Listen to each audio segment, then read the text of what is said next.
செய்தியை பார்த்து வருகிறோம். தமிழகத்தில் பெண்களுக்கும் பெண் குழந்தைகளுக்குமான பாதுகாப்பு எங்கே என தாவேக தலைவர் விஜய் கேள்வி எழுப்பியிருக்கிறார்.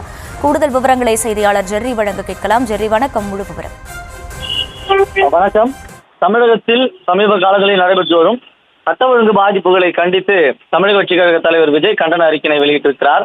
தங்களது கல்லாப்பட்டி கூட்டணியை தக்க வைப்பதில் மட்டுமே முழு கவனத்தையும் செலுத்தும் முதலமைச்சர் அவர்களே தமிழகத்தில் பெண்களுக்கும் பெண் குழந்தைகளுக்குமான பாதுகாப்பு எங்கே என்று வினா எழுப்பியிருக்கிறார். தூத்துக்குடி மாவட்டம் விளாத்திகுளத்தில் 17 வயது சிறுமி இயற்கை உபாதை கழிக்க சென்ற இடத்தில் வன்கொடுமைக்கு உள்ளாக்கப்பட்டு உடல் துண்டு துண்டாக வெட்டப்பட்டு சடலமாக மீட்கப்பட்ட செய்தி நெஞ்சை பதற வைக்கிறது எனவும், இதனால் அவரின் பெற்றோர் மற்றும் பகுதி மக்கள் பெரும் போராட்டத்தில் ஈடுபட்டு வருகின்றனர். மதுராந்தகம் அருகே 14 வயது சிறுமி பாலியல் வன்கொடுமைக்கு உள்ளாக்கப்பட்டு இரவு முழுவதும் காட்டுப்பகுதியில் பரிதவித்து காலையில் 10 கிலோமீட்டர் தூரம் நடந்தே வந்து காவல் நிலையத்தை அடைந்திருக்கிறார். பாதிக்கப்பட்ட அந்த சிறுமியின் மனநிலையை எண்ணி பார்த்தால் மீள முடியாத துயருக்கு ஆளாகும் நிலையே நமக்கு மிஞ்சுகிறது.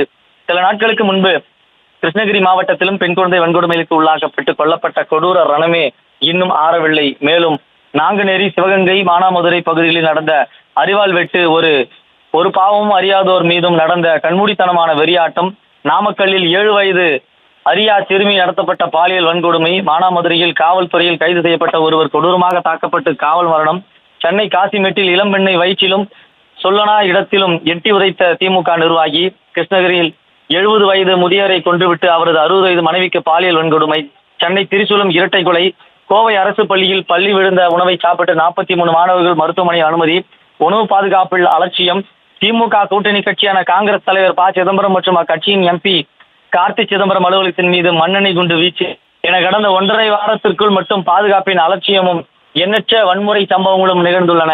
இந்த சம்பவங்கள் ஒட்டுமொத்த தமிழக மக்களின் மனங்களையும் உலுக்கி எடுத்துக் கொண்டிருக்கின்றன. 1.5 வாரத்திற்குள் உள்ளாகவே தமிழகத்தை உலுக்கி எடுக்கும் நிகழ்வுகள் எவ்வளவு என்றால், இந்த திமுக ஆட்சியில் 5 ஆண்டுகளை கணக்கிட்டால் எவ்வளவு இருக்கும் என்று கேள்வி எழுப்புகிறார் விஜய்.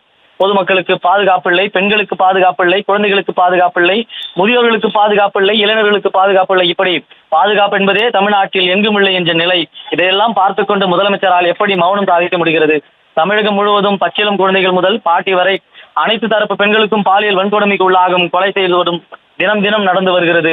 தன்னுடைய ஆட்சியில் தமிழகமே பெரும் கொடுமைக்கு உள்ளாகி இருப்பதை கண்டுகொள்ளாமல் தங்களது கல்லாப்பட்டி கூட்டணியை தக்க வைப்பதில் மட்டுமே முழு கவனத்தையும் செலுத்தி நடத்தி வரும் முதலமைச்சர் அவர்களே தமிழகத்தில் பெண்களுக்கும் பெண் குழந்தைகளுக்குமான பாதுகாப்பில் கவனம் செலுத்தாதது ஏன்? இப்படி ஒரு ஆட்சி தேவையா என மக்கள் கேள்வி எழுப்ப தொடங்கிவிட்டனர். சட்ட ஒழுங்கை காப்பதிலும் பெண்களுக்கு பாதுகாப்பு அளிப்பதிலும் கடமை தவறிய பொறுப்பற்ற முழுவதுமாக தோல்வியடைந்த திமுக அரசை வீட்டுக்கு அனுப்ப தமிழக மக்கள் காத்து கொண்டிருக்கிறார்கள் என தாவேக தலைவர் விஜய் கண்டன அறிக்கையிலே குறிப்பிட்டிருக்கிறார்.